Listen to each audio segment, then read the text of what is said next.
Golden hypocrisy for the creeds are come forth. We are all one in it. Hello, motherfuckers. I found some notes about people with feathers, and some light. Here we go.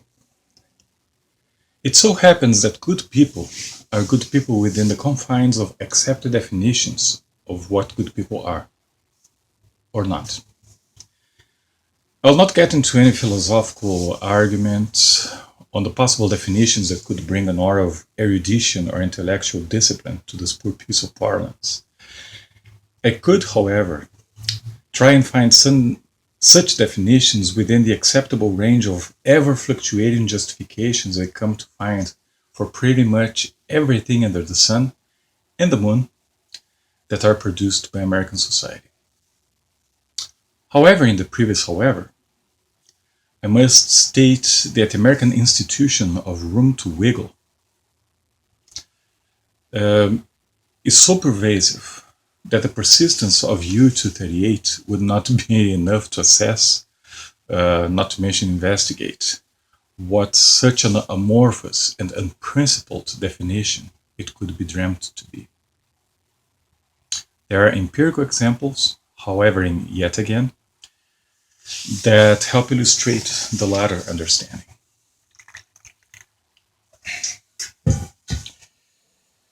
I remember seeing fragments and annotations from Heinrich Himmler's diary and personal correspondence he maintained with his family from the war front. I read the words of a devout and caring husband and father, who also was a true believer in the cause of his nation. His beliefs taking him to extremes in order to better humankind and improve the lives of all Aryans. It so happens, however, that his country lost his furious war, and then Himmler's weavings of institutional horrors and crimes were unveiled for all to see. One light that shone on him as a superlative figure in Nazi Germany was replaced by one that brought sinister colors to his feathers. The man was accepted and supported by the ruling 1930s mindset of authority and action through force would not find a place to start his career in the 2000s Germany.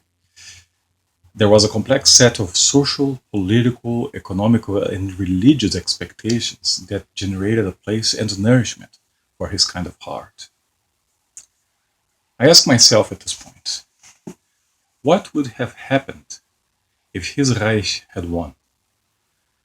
Would the teachings and models from his time have been learned and copied?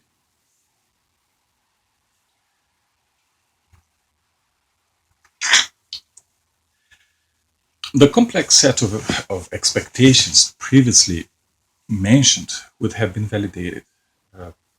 It would have been made an inextricable part of what the following generations would have come to be.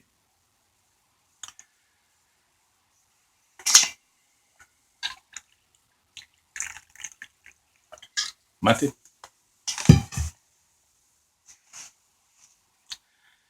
The example of Herr Himmler brings to mind another figure, one from more recent times. It was a lady of some age giving an interview on TV. Her first name was something biblical, but I cannot remember it. She was very well educated, and her words were all bright. She was asked about American foreign policies, and in particular, our sanctions and the invasion of Iraq.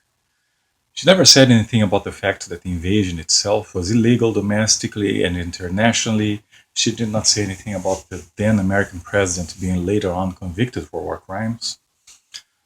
She focused on the positive aspects of the operations. We got rid of a dictator, gave his people democracy, and started reconstructing a country that was in one piece before we went General Custer on it.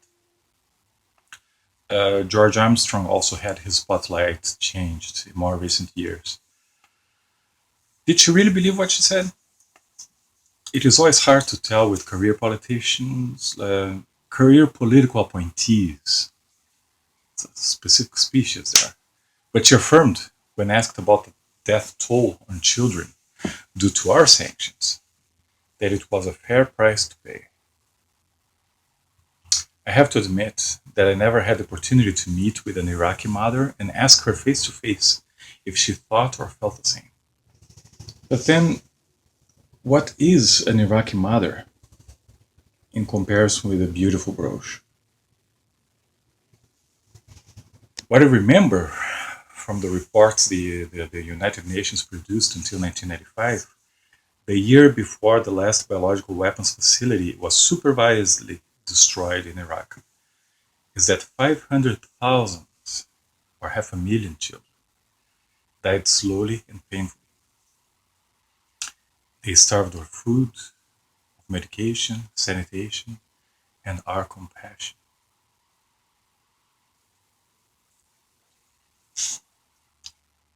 They needed so little, we gave them nothing.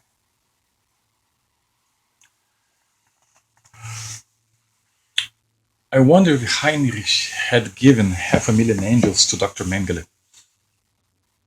What an SS Christmas. But coming back to the old lady on TV, I can say that she still shines under a positive light. Her colleagues and pupils still feast on our oily invasions.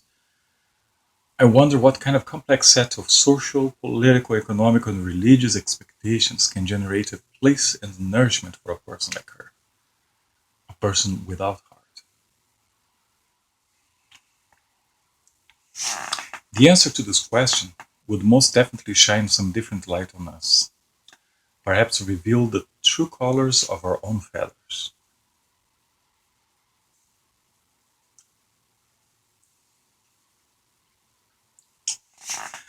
We have a deep commitment to our level of comfort and our individual conveniences. We will choose to evade the investigation by immersing ourselves into the infinite wiggle room of our fabrication. We may even produce a few elevated words about the issue, but we will still choose TV and chocolate before going to bed. Let